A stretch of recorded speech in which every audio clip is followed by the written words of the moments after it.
E aí a gente vai encerrar fazendo um bate-bola aqui. A gente está quase no nosso tempo, mas acho que dá pra gente tentar falar um pouquinho sobre dúvidas comuns sobre dietas famosas, né? Então, que a gente sempre acaba recebendo no nosso consultório. Então, por exemplo, dieta DASH, né? O que é e se vale a pena ou não vale a pena, por exemplo? Ela é a dieta mais recomendada, né, pelas academias de cardiologia.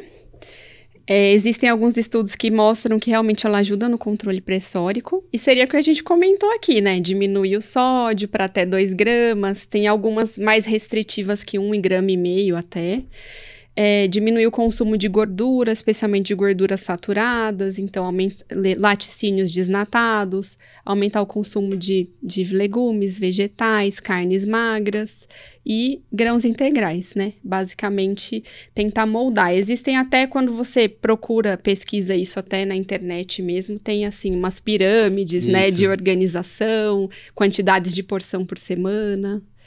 Mas dá até para você ter essa orientação para entregar para o seu paciente, mas explicar para ele a importância, porque às vezes, né? Pode ser que ele não tenha uma adesão tão alta. E individualizando, né? A gente acaba tendo que entender... que nem você comentou em todos os momentos, sempre individualizando e tentando as metas. Dieta do Mediterrâneo. Sim. E aí, só para quem não sabe, eu vou só puxar o gancho. Em 2013 saiu no New England um artigo que mostrou que a dieta do Mediterrâneo tinha uma capacidade de redução de desfecho de MACE, por exemplo, de 30%. O que é um negócio surreal. É algo que uma grande intervenção farmacológica conseguiria isso. E aí, ainda mais um registro mais de alimentação, que a gente depende de questionário. Então, foi-se lançado isso em 2013 e em 2018 eles se retrataram porque houve alguns problemas metodológicos. O estudo foi truncado, ele foi encerrado precocemente.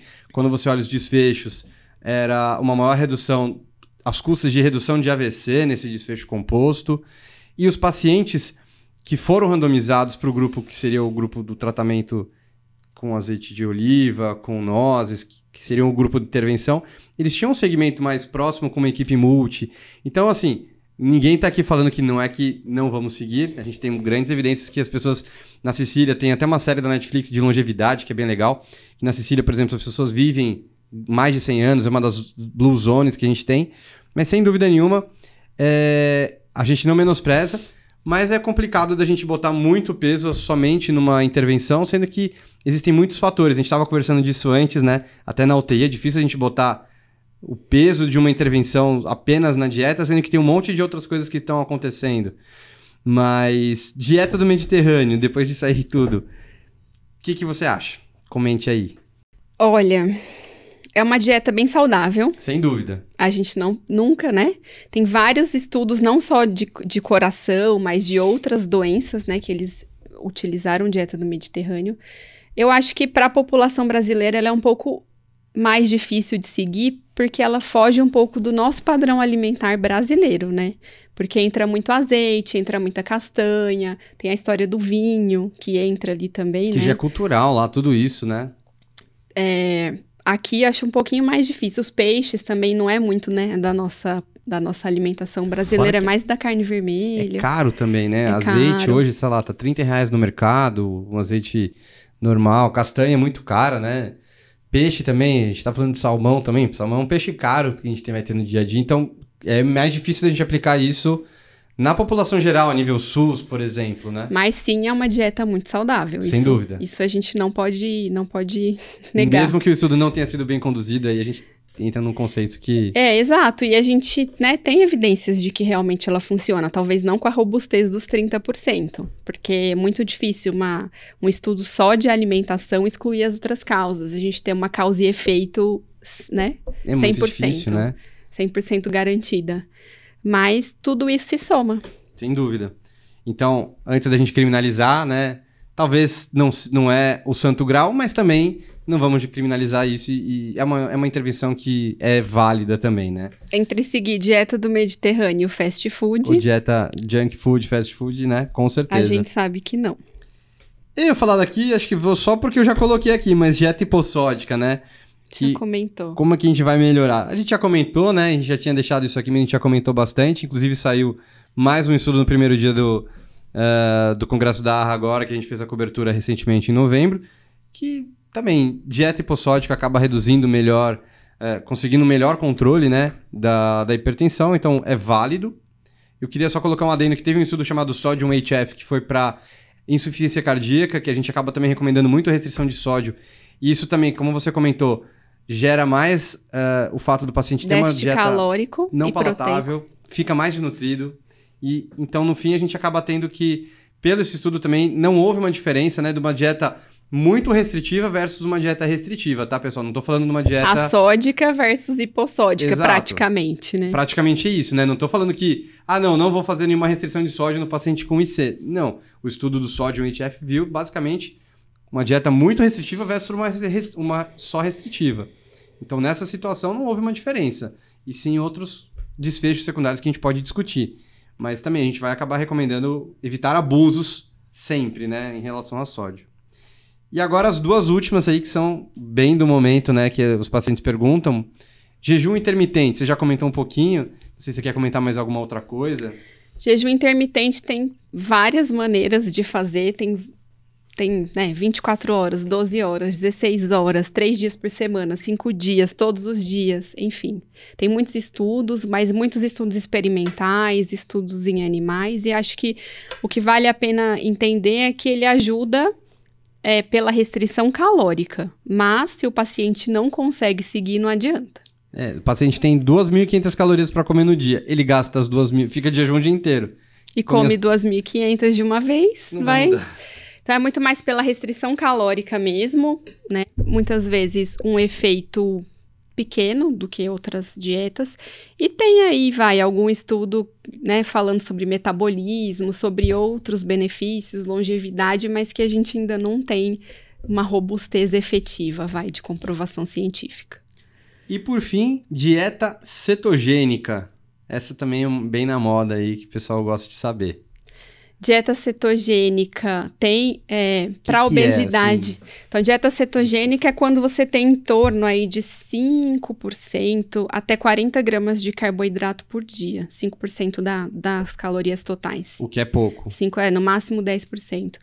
Seria 40 gramas de carboidrato. É muito pouco.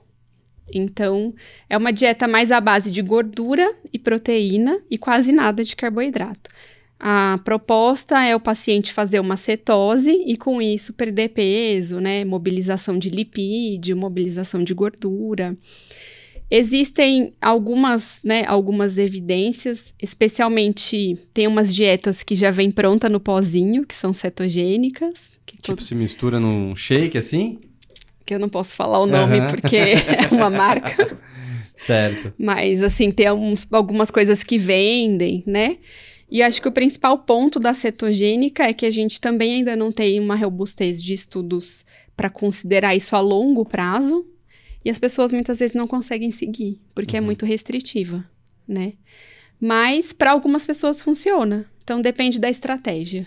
Não para aquele paciente dislipidêmico que a gente comentou lá atrás, por exemplo, né? Existem algumas, assim, por exemplo, você fazer ela por curto prazo, a depender de você querer mudar um pouco a estratégia, mas não é uma recomendação formal para a gente fazer para todo mundo. Perfeito. Ela é muito restritiva, tem risco, tem que acompanhar com exame de sangue e tudo. Não aconselho uma pessoa não especialista a prescrever uma dieta cetogênica e falar, pare de comer carboidrato e pronto. A gente tem que acompanhar, porque se o paciente entra em cetose, ele pode se sentir mal. Tem toda a questão dos medicamentos antidiabéticos, que aí, né, não dá pra gente deixar tomando. Então, se usar insulina, sem chance, né? Não dá. Então, só tomar cuidado. Mas no contexto aí do que é essa dieta, seria isso. Uma dieta extremamente restrita em carboidrato para fazer cetose e aí metabolismo e mobilização de gordura. Então, a gente acaba chegando numa conclusão que não há uma superioridade de uma dieta em relação à outra. A gente tem que dar uma individualizada. Talvez para você uma dieta A seja melhor, para mim a B seja melhor. E às vezes é meio que tentativa e erro, né? E muito da qualidade do alimento, né? E pequenas metas. Acho que essas são 3 mensagens assim que ficam bastante gravadas aqui. E eu acho que como clínico, como cardiologista, a gente fidelizar o nosso paciente ao tratamento dele, né? Fazer o paciente ser o centro do seu cuidado e ele ser responsável pelas suas metas. Então, por isso que é importante a boa relação médico-paciente. Não, sem dúvida. Sem dúvida. E tudo que você comentou acho que faz muito sentido. Eu acho que prescrição de... Obviamente, não entrando na área da nutrição, mas assim, a mudança de estilo de vida deveria estar na prescrição do paciente, né? Então, todas essas orientações que a gente passou aqui poderiam ser escritas, talvez, para o paciente, não sei, ganhar mais adesão, eventualmente, porque uma coisa é você pegar e tá no papel lá, ó, tente cortar o açúcar do café, fazer todas essas pequenas orientações. E outra coisa também é a medicação, né? Que o paciente já tem uma adesão.